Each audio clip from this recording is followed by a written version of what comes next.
역사는 시대마다 사람들이 어떤 우상을 숭배했는지 기억하고 있습니다. 고대인들은 거대한 자연의 힘 앞에 속수무책이었기에 자연현상이나 동물을 신으로 섬겼습니다. 농사에 절대적인 영향을 미치는 태양을 신으로 만든 라나, 천둥과 비의 신인 바알이 그 대표적인 예입니다.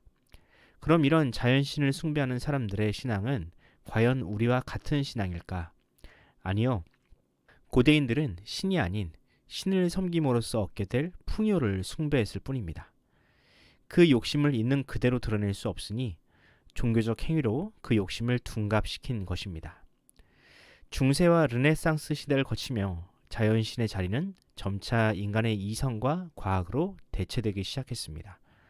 사람들은 미신을 버리고 과학적으로 증명된 객관적인 사실과 논리를 최고의 가치로 여기게 되었죠. 그러나 합리와 이성 역시 결국에는 인간의 욕망을 정당화하는 수단에 불과했습니다.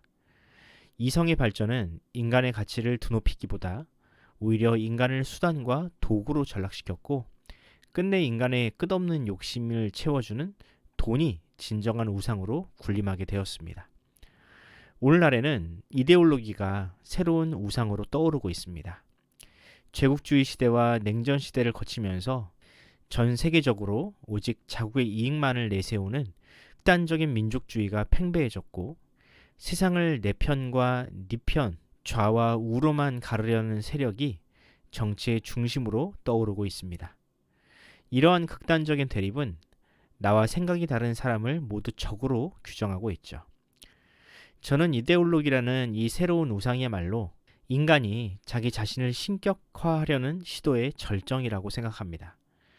나 자신이 모든 판단의 기준이 되고 나와 다르다는 이유만으로 타인의 생명과 인격까지 해칠 수 있다고 믿는 이 광기야말로 우상숭배의 절정이자 끝판왕입니다. 그렇다면 우리가 믿는 하나님은 우리가 여태껏 이야기한 우상들과 무엇이 다를까요? 하나님을 향한 우리의 믿음은 과연 우상숭배와 어떻게 다른 걸까요? 저는 그리스도인이라면 누구나 이 질문을 스스로에게 던져봐야 한다고 생각합니다. 그렇지 않으면 우리의 신앙 역시 결국 자신의 욕심을 채우기 위한 도구로 변질되고 하나님을 우상처럼 이용하게 될지도 모르기 때문입니다. 오늘 본문은 우리의 믿음과 신앙이 우상숭배와 근본적으로 무엇이 다른지 설명하고 있습니다. 과연 미가서가 강조하는 참 믿음은 무엇이며 우리가 그 믿음을 어떻게 지킬 수 있는지 살펴보는 시간을 가져보도록 하겠습니다. 미가는 남유다가 경제적, 정치적으로 극심한 혼란을 겪던 시기에 활동했던 예언자입니다. 당시 남유다는 아시리아의 계속된 침략과 강대국들의 거듭되는 조공 요구로 인해 큰 어려움에 처해 있었습니다. 정치인들은 백성의 삶에는 무관심했고 그 결과 사회를 지탱하던 마지막 보루인 도덕과 윤리, 심지어 신앙마저 무너지고 말았습니다. 사람들은 이기심에 가득 차 타인보다 자신의 안위만을 생각했고 이방인들과 마찬가지로 자신의 욕심을 채워줄 우상을 찾아 헤매고 있었습니다. 미가 선지자는 그런 남유다를 바라보며 다음과 같이 선포합니다. 미가서 4장 5절 말씀입니다. 만민이 각각 자기의 신의 이름을 의지하여 행하되 오직 우리는 우리 하나님 여호와의 이름을 의지하여 영원히 행하리로다. 먼저 미가 선지자는 각각 자기의 신의 이름을 의지하는 안타까운 상황을 고발합니다. 당시 남유다 사람들은 자신에게 필요한 것을 얻기 위해 만민이 섬기는 우상을 섬겼습니다.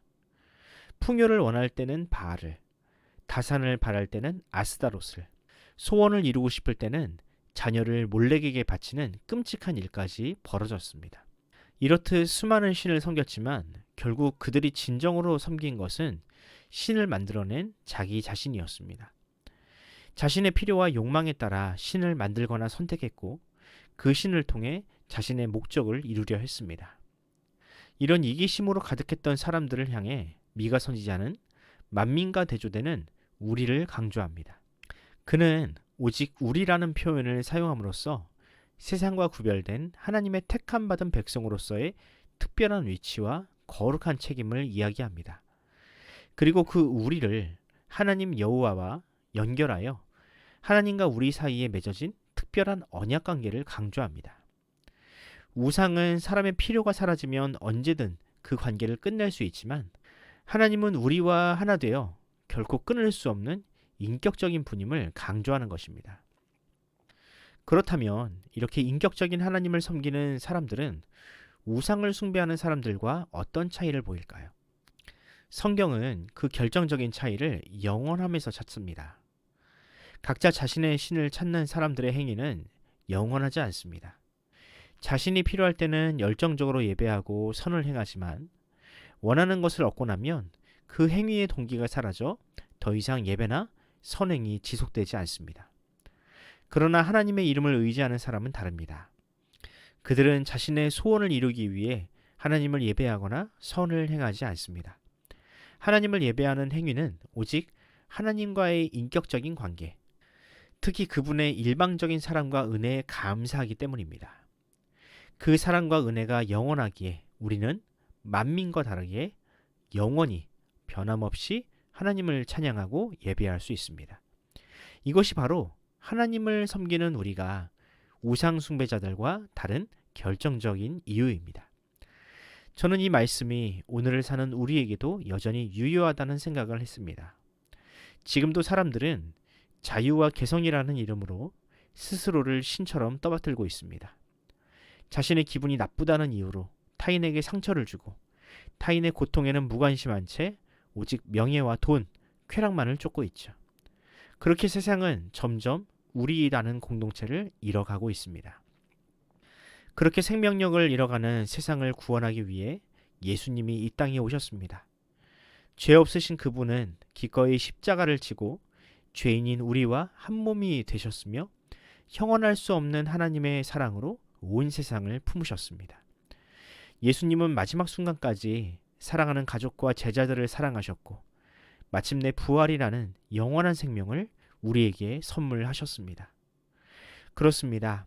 죄인은 우리라는 공동체를 포기했지만 하나님은 결코 우리를 포기하지 않으십니다.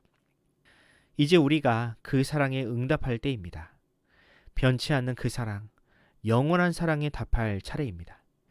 더 이상 만민이 택한 넓은 길이 아니라 우리 주님이 걸어가신 좁은 문, 좁은 길을 따라갑시다.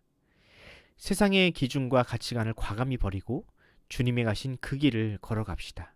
그 길이 아무리 좁더라도 주님께서 우리의 손을 잡아주실 공간은 충분합니다.